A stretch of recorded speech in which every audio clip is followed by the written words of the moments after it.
advertising fallout. The media fallout. Do you ever wonder what it would be like to hug Camille Paglia? Paglia always seems to appear a bit like a predatory cat.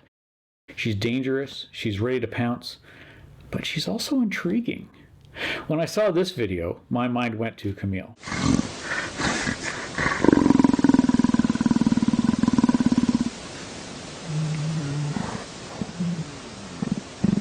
It could be fun, right? Camille Paglia, in her little blurb for 12 Rules, made a comparison between Jordan Peterson and Marshall McLuhan.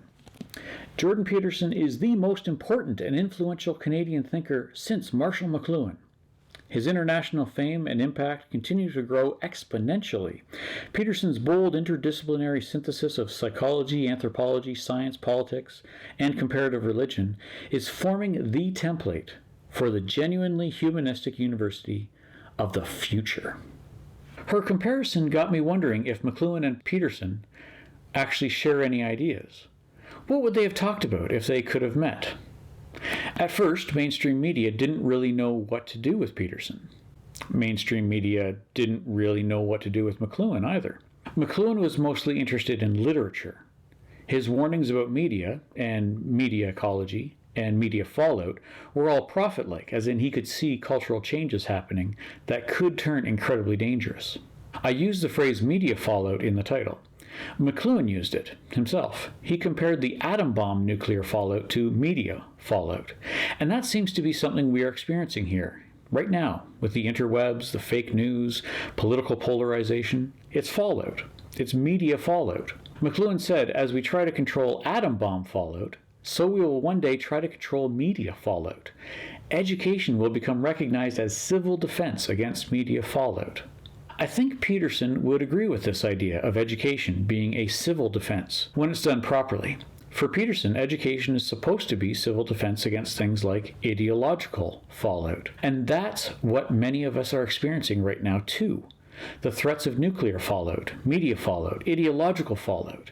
Maybe they are all due to the lack of education and the dangers of the authoritarian-minded.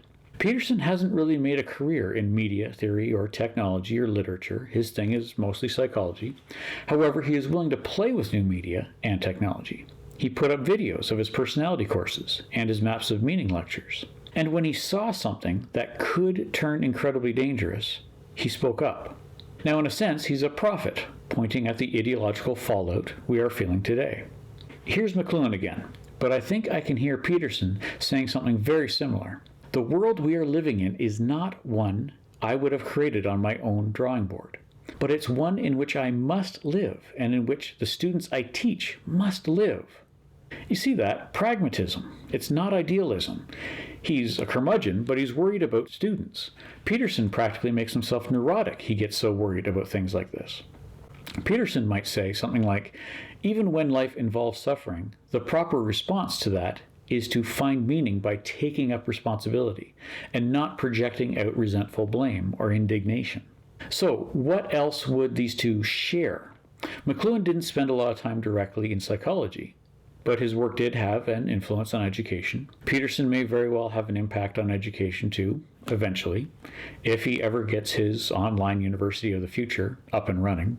It's safe to say that both McLuhan and Peterson don't like reactionaries, or extremists, or the ideologically possessed. That makes me think there is a crossroads. Here's a key idea I think they could share: the importance of putting communication and education before politics and ideology.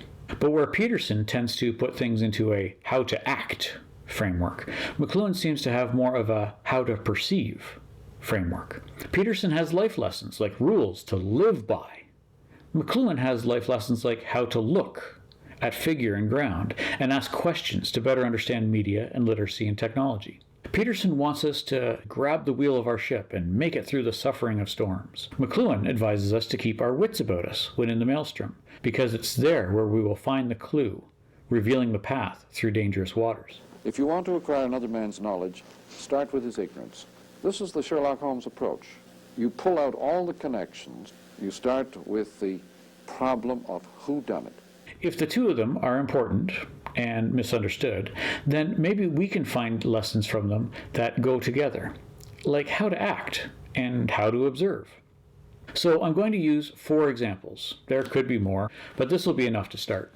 First one, Peterson says, stand up straight with your shoulders back. Take things on forthrightly. Tell the truth, or at least don't lie. McLuhan thought about what truth and honesty would actually look like, how to spot it when you observe it. He said, honesty is the figure of a man standing, physically standing, beside his work. That means honesty. A man stands by his work. 2 things, figure, ground. I think Peterson would appreciate this, and there's an artistic element to this too, figure and ground, which is important in life lessons and should be important in criticism as well. You have to understand the figure and the ground, or you don't really know what you're looking at. I think critics should maybe think about this, stand beside their work. I think politicians should maybe think about this too and stand by their work. Merged figure and ground, university and community, a monstrous situation. When you merge the figure and the ground, you have a monster. King Kong is the image of modern man's service environments stretching out to such size that they crush him. King Kong is our own man-made environment stepping on us. Next one. Peterson says, do not let your children do anything that makes you dislike them. Many parents don't like their children when their children ask for the latest things in television commercials. Here's another thing Peterson and McLuhan might share. McLuhan asked, why is America the land of the overrated child and the underrated adult? How can children grow up in a world which adults idolize youthfulness? What happens when the ad makers take over all the popular myths and poetry? Maybe there is some repressed resentment and indignation toward children, because we have immersed our children into a culture with a complete advertising surround. And then we wonder why children bug us for all the best new things, all the best new gadgets. And then these children judge their parents. And then society judges their parents. Maybe the extension here is do not let your culture do things to your children that make you dislike your children. Next one. Peterson says, set your house in perfect order before you criticize the world. Now, personally, I'm not thrilled with the word perfect, but I can understand Peterson's point. McLuhan did something similar with the difference between understanding something and judging something. McLuhan explained, I neither approve nor disapprove. I merely try to understand.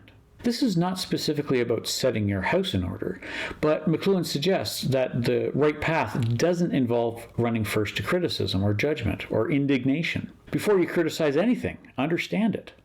Understand doesn't mean accept or agree. Understand doesn't mean put words in your opponent's mouth. It means being able to describe something on its own terms before complaining. And McLuhan would probably agree. Clean your room. One last bit. Peterson says, pet a cat when you encounter one on the street. I haven't found a cat lesson in McLuhan's work yet, except for his introduction in Understanding Media. He refers to a quick story from the New York Times in 1957. A small mouse, which presumably had been watching television, attacked a little girl and her full-grown cat. Both mouse and cat survived, and the incident is recorded here as a reminder that things seem to be changing. When Peterson says pet a cat, maybe McLuhan suggests you better watch a mouse. Actions, observations, again. In the internet age, that's all the more meaningful, because one click from a mouse can mean a lot. One click can mean all the difference to the algorithms that nudge our behavior today. I think McLuhan would be incredibly amused that with all the power of the internet right at our fingertips, we share cute cat videos. Now back to education. McLuhan said we must first recognize the kind of therapy that's needed for the effects of new media. In such an effort, indignation against those who perceive the nature of those effects, it's no substitute for awareness and insight. In this sense, the cat you encounter on the street is the thing that is not like you. But with your media screen, you've invited it into your house, into your thoughts. It might be some neurotic kid throwing a snowball with a rock in it. The governor mechanism on a steam engine was made by an 11-year-old boy who was just too lazy to go on pulling the steam cock. And he decided to tie the string in his hand to the wheel. This is one of the biggest discoveries ever made. This is the discovery that is behind the modern computer. And it was made by a lazy 11-year-old kid So this is merely, I think, an example of the possibilities of the public participating in the discovery process. With radio and television, the great mistake is to water down existing information and to pass it out as packages for people who have been deprived of the opportunity of learning in elsewhere. If you react with indignation to someone like that, you're going to get nowhere. Indignation is no way to fix nuclear fallout, or media fallout, or ideological fallout, or now education fallout. There's this thing, the Canadian School of Communication. It's like the Frankfurt School, but actually educational and not ideologically possessed. It's like Plato's Academy, but for today's world, deeply mesmerized by the maelstrom of media. More than ever, we need to pay attention to the Canadian School of Communication, more than any economics or political school. So, after mashing these ideas together from Peterson and McLuhan, I can't help but wonder if Peterson is perhaps following a very Canadian path in all his work.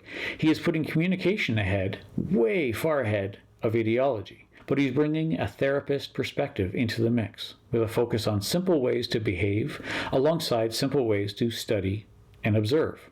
Will we see Peterson someday become part of the Canadian School of Communication? Well, Paglia's blurb suggests there's a connection. Communication and education before ideology and politics. Often enough, Canada chooses to not understand her own profits until somebody else starts understanding first. Let's see if we can drop the snowballs, the rocks, stop throwing good teachers to the wolves, and maybe decide to really encounter them on the street. Just an idea. Cheers. Let me know what you think. Media fallout and advertising fallout. It's simply fantastic, the unconsciousness of our Western world. Remember, an artist is primarily concerned with getting your attention, whether he's a poet or a musician. His first wish and hope is to trap your attention. This is the first hope and wish of every advertiser. He is an artist certainly to that extent.